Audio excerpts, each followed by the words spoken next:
महीने के किसी भी एक सोमवार को, हम ये नहीं कहेंगे कि तुम सोमवार 5 पढ़ रहे हैं तो 5 को करो, 4 पढ़ रहे हैं तो 4 को करो, 3 पढ़ रहे हैं तो 3 को करो।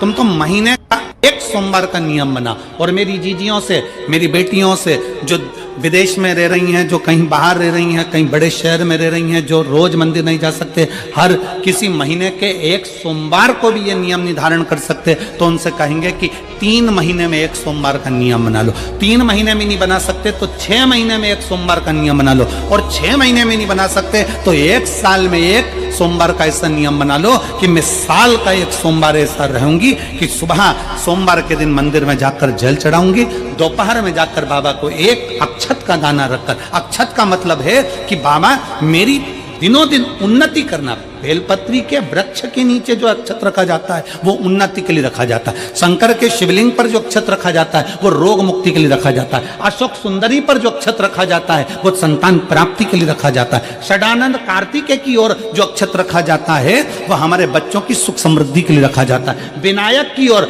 गणेश जी की ओर जो अक्षत रखा जाता है वह हमारे घर में कोई मंगल कार्य आ जाए उसके लिए रखा जाता है। और जो पीठिका होती है जिसपे शिवलिंग रखा होता है, पार्वती जी का हस्तकमल, उस पर अक्षत रखा जाता है तो नारी के अखंड सौभाग्य के लिए रखा जाता है। अक्षत रखने का भी तरीका है। एक चावल का दाना कहां रखा जाता है, क्यों रखा जाता है, कैसे रखा। अब कई लोग कहते हैं गुरुजी ये शिव महापुराण में आप ये नियम बताते हो, तरीका बताते हो। हम तो उनसे कहेंगे डॉक्टर के पास जाओगे तो डॉक्टर भी गोली लिखकर ये नहीं कह देगा कि ये सारी गोली एक साथ खा जा। डॉक्टर भी कहेगा ये गोली सुबह खाना है, ये गोली शाम को खाना है, ये गोली दोपहर में खाना, ये गोली भूखे रहकर खाना। बोलो सही है कि गलत है। ये रात्रि को खाना खाने के बाद खा लेना, ये खाना खाने के पहले, ये नाश्ते के पहले। और सुनो ये दवाई, ये वाली पीछे वाली जो दवाई लो ना इसको दूध से लेना, ये वाली जो दवाई लो ना इसको पानी से लेना। और सुनो ये डब्बी है इसको पानी में मिलाकर फिर पीना। दवाई लेने का भी तरीका है, उसी तरह शिव महापुराण में एक एक अक्षत का भी तरीका है और एक एक बेलपत्री का भी तरीका।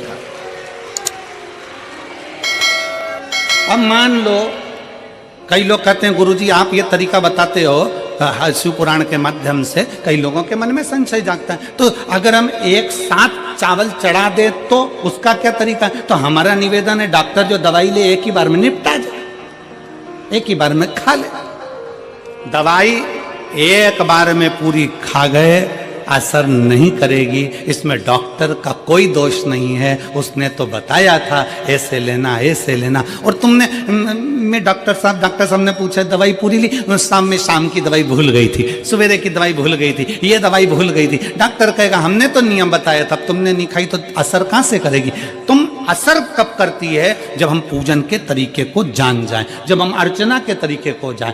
आप साल भर का एक सोमवार निकाल लो, 6 महीने का एक सोमवार निकाल लो, 3 महीने का एक सोमवार निकाल लो, महीने का एक सोमवार निकाल लो, अपने से दिल में बन जाए तो एक सोमवार ऐसा निकालो जिसके 3 नियम धारण हो। पहला, उसी सोमवार जिसको कर रहे हो उस दिन सुबह जल चढ़ाना।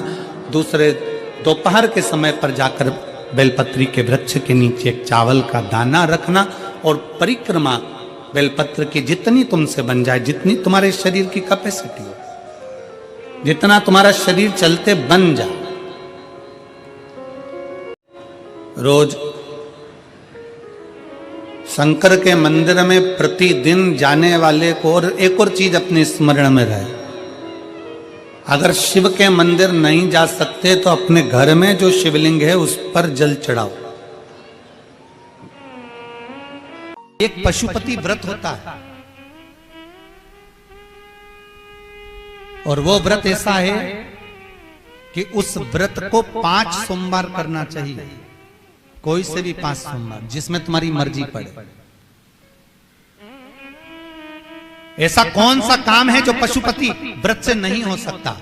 जब पशुपति अस्त्र मात्र भगवान राम के तरकश में रखे होने पर लंकाधिपति रावण के प्राण निकल सकते हैं, तो जीवन का वो कौन सा सुख है जो पशुपति व्रत से प्राप्त नहीं हो सकता। बस उसका नियम है, 5 सोमवार करो, पहले सोमवार को करो चाहे दूसरे सोमवार को करो। जिस सोमवार को पशुपति व्रत करो, सुबह शंकर जी के मंदिर में जाकर पूजन करो, अर्चना करो, अभिषेक करो, वो थाली को लेकर वापस घर में रख दो। सुबह फलाहार करो, शाम को वापिस उसी थाली को लेकर जाओ, उसमें 6 दिए लगाकर लेकर जाओ। दिए को जलाना नहीं है, केवल घी के दिए लेकर जाना है, थोड़ा सा मीठा। शिव महापुराण में, स्कंद पुराण में जो पशुपति व्रत बताया है उसका विधान, थोड़ा सा मीठा लेकर जाओ। शिव जी की फिर पूजन करो। पूजन करने के बाद में शाम के समय प्रदोष काल में पूजन करो। पूजन करने के बाद बाबा भोलेनाथ की आराधना कर कर 5 दिए शंकर जी के सम्मुख में लगा दो। जो मीठा लेकर गए हो उसके 3 हिस्से कर दो। 2 हिस्से मंदिर में चढ़ा दो, 1 हिस्सा और 1 दिया थाली में रखकर पूजन करने के बाद वापिस लेकर आ जाओ। घर के दरवाजे की देहली पर राइट हैंड में सीधे हाथ पर जो दिया लेकर आए हो उस दिए को जला दो और अंदर जाकर जो प्रसाद लेकर आए हो 1 हिस्सा उसको पाकर फिर भोजन प्रसाद ग्रहण कर लो। ऐसे पशुपति नाथ के 5 व्रत होते हैं। ऐसा कौन सा कार्य है जो भोलेनाथ पूरा ना करता?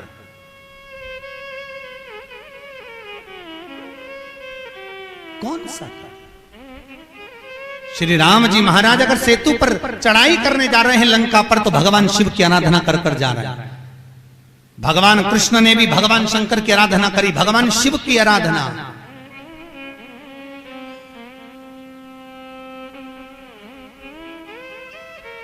शिवर्चन मेरे वेंकटेश भगवान तिरुमाला के शिखर पर अगर तिरुपति बालाजी विराजमान हैं, तो पहले उन्होंने भगवान शिव जी से पूछा कि हम यहां बैठकर तप करना चाहते हैं, आ जाएं? भगवान शंकर ने कहा आओ और तिरुमाला के शिखर पर बैठकर तप करो, साधना करो, आपकी मर्जी पड़े वैसे निवास करो। मेरे हरि, मेरे तिरुपति नाथ, मेरे बालाजी, मेरे वेंकटेश भगवान कहते हैं, मेरे नारायण कहते हैं, भोलेनाथ हम यहां तप करेंगे और दुनिया के लोग आएंगे तो क्या होगा? शंकर भगवान ने कहा चिंता मत करो, आप तिरुमाला के शिखर पर बैठकर तप करना, मैं कपिलेश्वर महादेव के रूप में बैठकर तुम्हारी रक्षा करूंगा। अगर आप तिरुपति गए होगे तो आपको मालूम होगा ऊपर तिरुमाला में मेरे नारायण हैं, तो नीचे कपिलेश्वर महादेव में मेरे शंकर बैठकर रक्षा करना। नाथ द्वारा चले जाओ। जब श्री जी बाबा के ऊपर आक्रमण किया गया, भोलेनाथ जी के ऊपर जब श्रीनाथ जी के ऊपर जब आक्रमण किया गया, गोवर्धन नाथ जी की मूर्ति को खंडित करने का जब भाव आया, तब ब्रजवासियों ने शंकर भगवान को घास के पूले में दबाकर बैलगाड़ी में लेकर रात की रात भाग गए। और श्रीनाथ जी को लेकर जब भागे, सब दूर घूम लिए, श्री जी बाबा को कहां रखें, श्रीनाथ जी को कहां रखें। तब सब दूर घूमने के बाद मेवाड़ की भूमि में जब पहुंचे, तो शंकर भगवान से श्री जी बाबा ने कहा भोलेनाथ अब आप बता दो हम कहां रहे, बार बार घूम रहे हैं, कहां जाएं हम, किस जगह?